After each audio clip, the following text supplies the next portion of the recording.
Votre grand journal du soir se poursuit sur Europe 1 et c'est l'heure, Nathalie Lévy, de l'interview politique. Avec votre invitée Aurélie Herbemont ce soir dans ce studio, Agnès Buzyn, candidate La République En Marche à la mairie de Paris. Bonsoir Agnès Buzyn. Bonsoir. 92 nouveaux cas de coronavirus recensés depuis hier, ce qui fait un total de 377, 6 décès, toutes les régions désormais touchées. Épidémie inexorable, dit Emmanuel Macron. Vous étiez il y a 3 semaines encore ministre de la Santé. Est-ce que tout avait bien été anticipé ?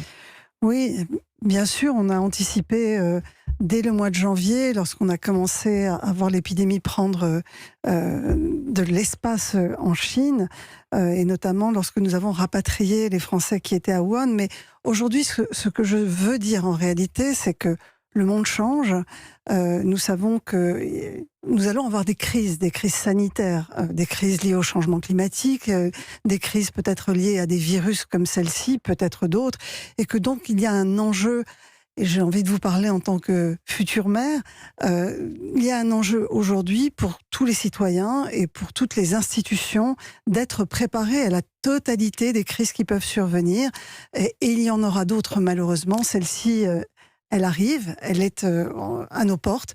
Mais je crois qu'il faut que nous ayons une forme de résilience pour être en adaptation permanente avec le monde qui va s'offrir à nous dans les années qui viennent. Il n'y avait rien de plus à faire pour empêcher la propagation du virus. Je crois que tous les pays souhaitaient empêcher la propagation du virus, et force de constater qu'aucun pays ne peut échapper à l'entrée d'un virus. On ne peut pas bloquer totalement un pays, et nous savions que s'il ne passait pas par la Chine, il serait passé par d'autres pays. Ça a d'ailleurs été le cas, puisque le premier foyer de l'épidémie, c'était un touriste anglais qui avait passé une journée à Singapour.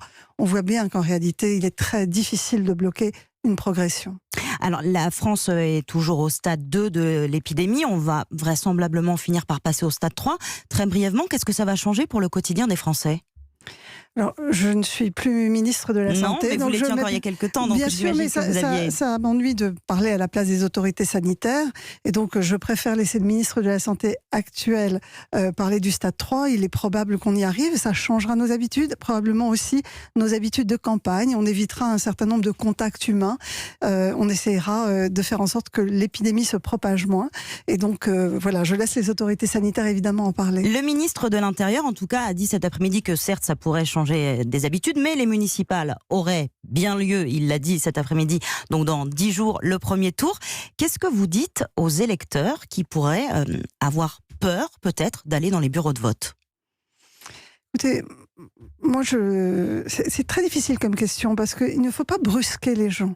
Moi, je comprends que si quelqu'un a peur, il faut lui donner des explications rationnelles pour dire quel danger il court ou il ne court pas.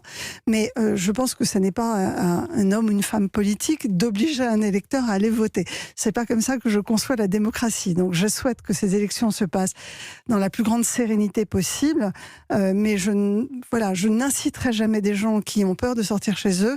Je pense qu'il faut être attentif au ressenti des gens, et ça n'est pas aujourd'hui le médecin que je suis qui nierait le fait qu'on peut intrinsèquement avoir peur de quelque chose et qu'il faut le respecter. Christophe Castaner a dit qu'il y aurait du gel hydroalcoolique dans les bureaux de vote et que les procurations seraient facilitées. C'est de nature, selon vous, à faire que le scrutin se déroule le mieux possible ?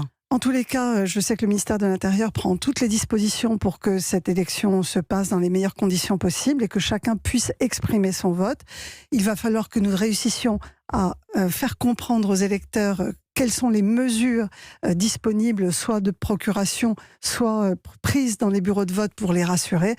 Mais je laisse le ministère de l'Intérieur, car je ne suis pas non plus ministre de l'Intérieur, exposer les dispositions qui seront mises en œuvre. Agnès Buzyn, vous êtes effectivement candidate à la mairie de Paris et vous avez participé hier soir à votre tout premier débat parisien sur LCI. Vous avez été très offensive contre Anne Hidalgo. Est-ce que pour la faire battre, vous seriez prête à soutenir Rachida Dati au 2e ou au 3e tour ? Alors, je suis en plein dans un premier tour et je veux arriver en tête du premier tour parce que je pense que d'un côté, on a le statu quo et on en reprend pour 6 ans. De l'autre côté, on a une forme de voie sans issue avec Madame Rachida Dati qui est seule, qui n'a pas d'alliés. Et je pense que le projet que je porte est un projet équilibré, central, qui peut rassembler. Donc je pense que je suis l'incarnation du changement utile par rapport à l'équipe en place aujourd'hui. Et donc, mon objectif aujourd'hui, c'est d'arriver première au premier tour. Le vote utile pour ceux qui voudraient battre Anne Hidalgo, c'est Agnès Buzyn par Rachida Dati qui est en tête dans les sondages. Oui, parce qu'en réalité, les élections municipales à Paris, ce ne sont pas des élections au suffrage universel classique. En réalité, on envoie des conseillers de Paris qui votent. Donc, ce qui compte, c'est le vote par arrondissement, donc c'est une mathématique plus compliquée que simplement un sondage, vous le savez, c'est beaucoup plus compliqué.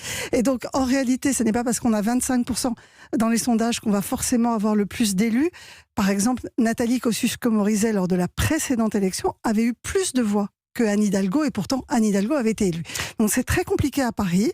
Ce qui compte pour moi, c'est de convaincre sur mon projet, sur le fait qu'il est équilibré avec deux jambes, sécurité, propreté d'une part, un axe écologique très fort parce que la santé et l'environnement me préoccupent énormément, et un axe autour de la solidarité et du lien social parce que les villes isolent et qu'il faut travailler là-dessus. Alors, vous dites qu'il faut travailler là-dessus. Il y a aussi donc le côté environnement et le côté transport. Vous avez dénoncé la politique idéologique punitive du zéro voiture d'Anne Hidalgo, mais un de vos anciens collègues a l'air de trouver ça bien, la politique d'Anne Hidalgo. Je parle de Nicolas Hulot, qui vante le courage d'Anne Hidalgo d'avoir pris des décisions difficiles.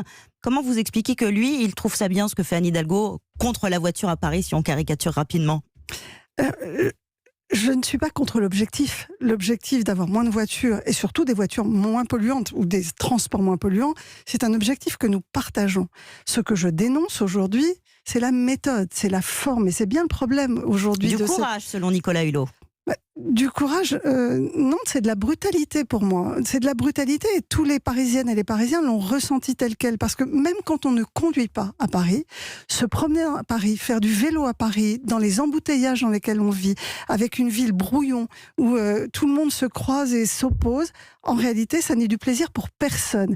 Et donc, même ceux qui sont contre la voiture aujourd'hui subissent les décisions prises par la maire actuelle, parce qu'en réalité, l'espace public n'est plus vivable. Il est bruyant, il est pollué, il est insécure, on ne peut plus se promener.